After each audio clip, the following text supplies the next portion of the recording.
how to graph them, and how to solve with them. Oh, good times, good times. All right, today we're looking at fractions and their graphs. Our word for fractions is rationals. Yeah, rational functions and their graph. Here's the deal. If you have a fraction, you must restrict the domain. Restrict means the domain cannot happen in certain places, right? Because in a fraction, what can you not divide by?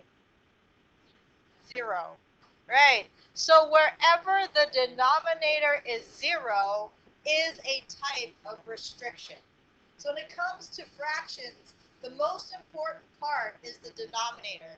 What makes the denominator 0 is where the graph will not exist. Yay! In order to do these things, you must be able to factor like a boss. All right. So no baby factoring today. We're going to do some real factoring. Okay, we're going to move forward. Move forward. If factoring is still an issue, then stay back. Make sure you're good to go. I am staying back today. Yay! Yay! All right. Here we go. A rational function basically are two functions divided by each other, which makes a fraction. So like p of x over q of x. Why p and q? Because I feel like it. Yay? Alright. Here's the deal. The q of x, the bottom function, is where the restrictions come from. So the denominator, wherever that equals 0, is where you have restrictions. Which means you have two types of graphs. Okay? If you can graph it, if you can graph it and you don't have to put the pencil, that graph is called continuous. Because no matter where you are, never lift your pencil to graph that function. I know that graph is there. You don't need to drop it to it. But that was an example of a continuous graph. But if you have to lift your pencil, if you have to lift your pencil, that graph is called discontinuous. This first graph is a graph with a hole. So you graph it, skip over the hole, and start over again. So there's no graph at that point. Right? This graph has asymptotes. So the first graph goes this way. Remember, don't touch the asymptote. And then you have to skip over this line and go this way again. Actually, there's a couple asymptotes, like vertical line and horizontal. So it restricts where the graph can happen. Okay? Good times, good times. All right, here we go. The restriction on the domain happens where the denominator is 0. Okay, so wherever the denominator is 0, it restricts your graph. That is the highlight. This is the key of the whole day. Is where is the denominator? Yeah. Here we go. There are two types of restricted domains. One is called a hole, and the other one is an asymptote. Yeah, sounds like anatomy class, but it's not. Here we go. A hole is known as a removable discontinuity. Okay? Repeat after me. Removable discontinuity.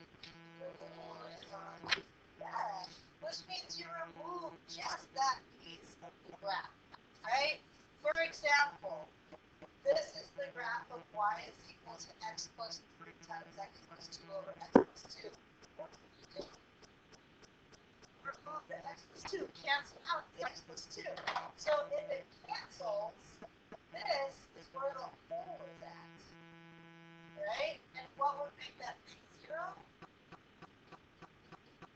What would x have to do to make that 0? -2. Oh, because x plus 2 is -2. So you can see on the graph that at x plus 2, so highlight on it, right? At x equals -2, I should say, there's a hole at that graph. Yeah? Okay. So it's removable if you can remove a denominator. Yeah? Okay. It's removable if you can remove a denominator. If you cannot remove the denominator by canceling, is non-removable. Here we go. A non-removable discontinuity is called a vertical asymptote. So repeat after me, vertical asymptote. Yes. Be careful when you spell asymptotes. Don't make one S. Alright. Here we go. So for example, if y is equal to x plus 4 over x minus 2, nothing can be cancelled. Right? So this x minus 2 is the restriction on the graph. All you do is set that thing equal to 0. So x is equal to 2 is a vertical asymptote for theta. Alright, here we go. So, as you can see on the graph, where x is equal to 2 is a vertical asymptote. We'll talk about the horizontal asymptote a bit. Okay. Alright, here we go. Factor, factor, cancel, cancel. That's it. When it comes to vertical asymptotes, factor, factor, cancel, cancel. Alright, so when it comes to something like this, you factor the top, you factor the bottom, then cancel.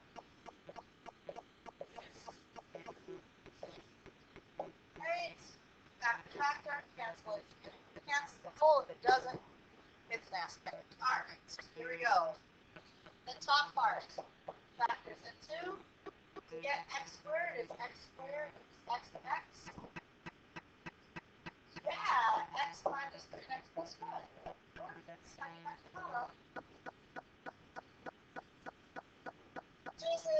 Is 5x, and you're left with x minus 3. Yeah, so if it cancels, you have a at x equals 3. That's not what we're looking for. We want the vertical asymptote, right? So the second part, remember x is a factor. X is equal to 0. That's the solution. So x equals 0 is a vertical asymptote. Virginia. Okay? So it's the remaining denominators. That factors of the denominator, that is a vertical asymptote. Common mistake. X is equal to 5, right? 5 is never 0. So 5 cannot be a vertical asymptote. You mean because 5 is still up at the bottom, right? And we're looking for where the bottom is 0, right? So 5 can never be 0, so it's not a vertical asymptote. Okay? Alright, I'm going to see that mistake. Yellow, There can be, yes. We're not so worried about the holes, just get rid of any holes, and then whatever's left over is left. Yeah. Yes, because you can't divide by 0. And that's why we're worried about dividing by 0, because when you divide by 0, the graph doesn't exist. Right? So an asymptote or a hole is where the graph doesn't exist, but denominators. Do it again. Here we go. Woo! Alright.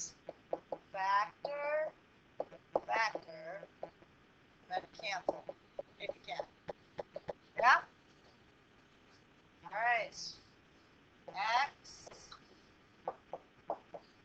minus 4 plus 2. Bottom one, the GCF is 3, right? So it's x squared plus 6x plus 8.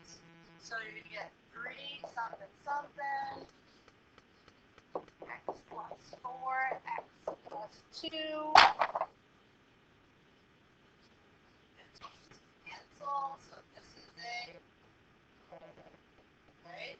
So this must be your asymptote. So x is equal to, is a Virginia. Vertical asymptote. Joy? Joy! Yep.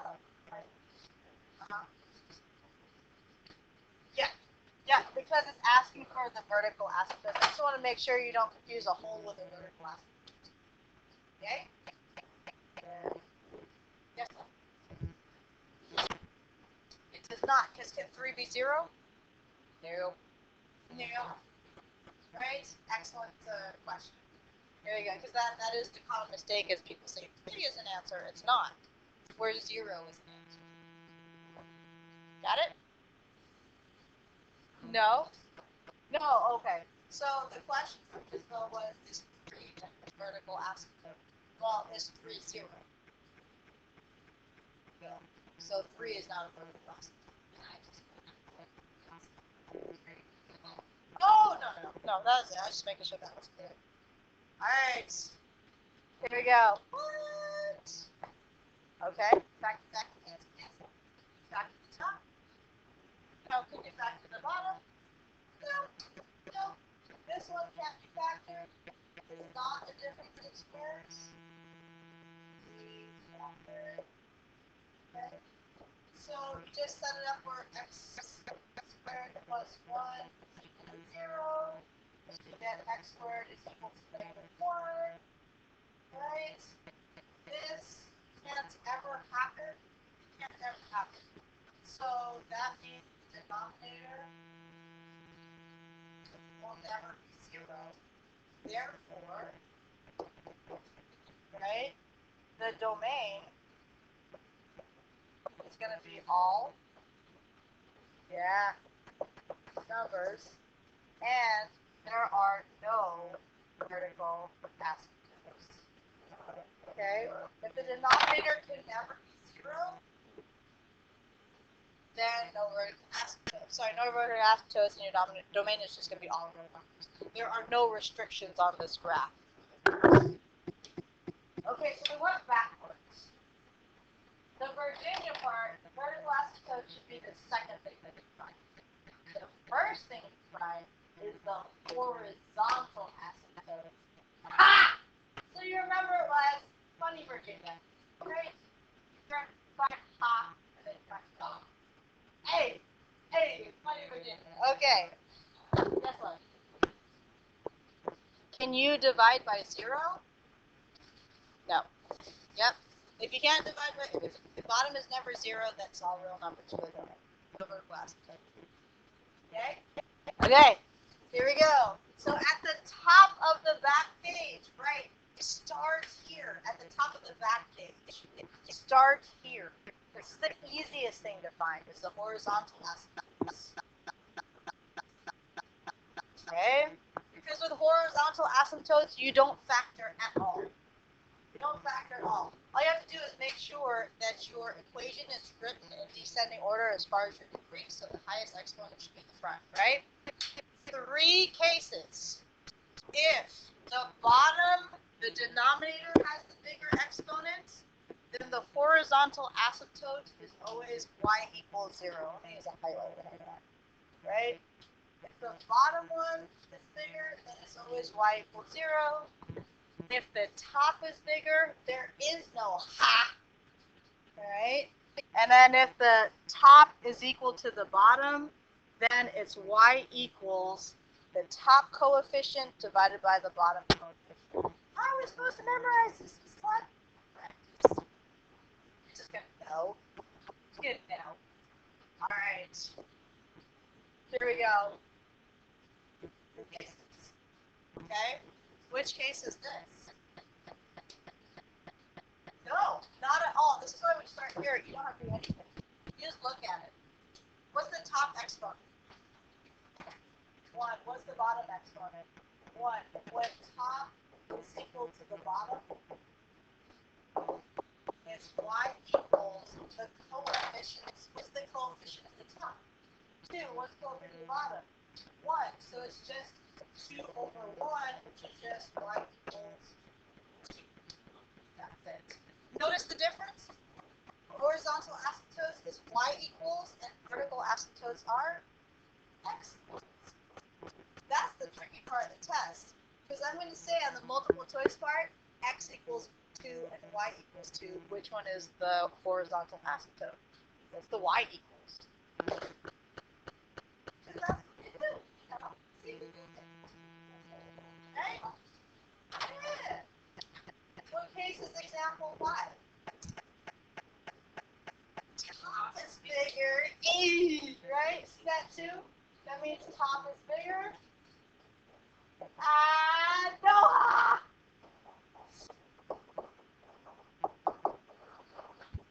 Hey, Noha! This is my favorite one. Okay.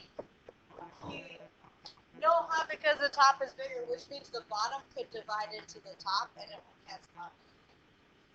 Right. Yeah. Alright. There you go. Ow! 0 because the bottom is bigger.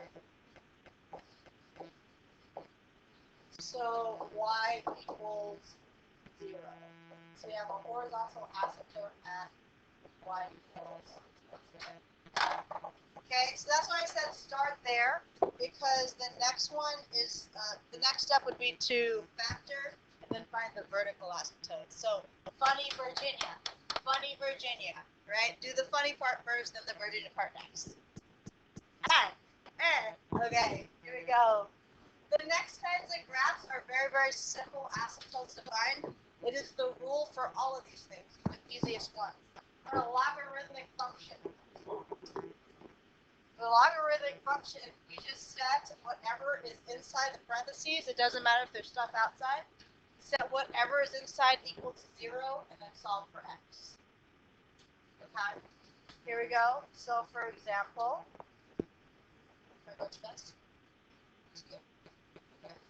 here we go.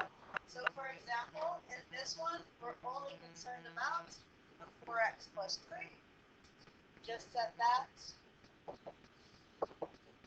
equal to 0, and you have x is equal to over, it is, right? Question, is that a horizontal asymptote or a vertical asymptote? Vertical, x equals vertical, so you would have a vertical asymptote at x equals. Yeah. There are no horizontal for logs. Okay? Okay. Here we go. In this one, like I said, that 3 and the 6 don't matter. Don't matter. You just set the stuff in parentheses equal to 0, so you have x is equal to 5 halves. Vertical horizontal? Vertical at x equals 5 over 2. Okay. Does anyone know what the next function is called? Exponential! Oh my gosh, you're so exponentially smart. Here we go. Yes. Here's the deal with exponential function. You look at the constant, the number at the end. And for the number at the end, there's a horizontal asymptote at y equals that number. And so for example, no, right? Over here, there's a horizontal asymptote at y equals -6. Yeah. Okay. And over here, there's a horizontal asymptote at y equals 7. Yeah. All right. So here's the deal on the test. Find all the asymptotes. Okay. So remember, funny Virginia, right? Which means, oh, hello. Right? Which means 1, find the horizontal asymptote, then 2, find the vertical asymptote. Horizontal because you don't have it factored yet. Right? So, there is a horizontal asymptote at y equals 2/3. It's the same. So there's a horizontal asymptote at y equals 2/3. Right? Again, this is because the top is equal to the bottom. So you just take the coefficients and okay? Okay. Second. the vertical asymptote. To find the vertical asymptote, you got back to that bucket. Right? Slip and slide, do what you gotta do. If you want to know a quick way to do it, really quick, 2x, the only way you can get that is 2x to x. To get 4 and add it to 7, it's either 2 and 2 or 4 and 1. Well, 7 is 8 minus 1. So it would be 2 times 4 would be 8 and 1. The 8 has to be positive, something, something. Right? That's the quick way to do it, but not something like right? Yeah. 3x squared. You're already dead. Kill 4. Here we go. 3x squared, the only way to get it is 3x and x. To get 4 again, it's 2 and 2 or 4 and 1. Well, 11 is like 8 times 3, right? 8 plus 3? Wait a minute. 4, no, sorry, 12 minus 1. True. So 3 times 4 is 12. And minus 1? Yep. There it is. What happens? Which makes it a whole. X is equal to 1/3 for that one, just poof. So you have a vertical asymptote at x equals 1/3. You found all the asymptotes, horizontal and vertical, if there are any. Sometimes there won't be, so just write no ha or no va, and then you're good to go. Sweet. Okay, here's the test. Where's 1/3? Oh. 3x minus 1 is equal to 0. Add the 1 divided by 3. Done. Alright. Before you can start around the world, you must show me that you can find all of the asymptotes. Alright. So come and check me, and then you can start on the number that's on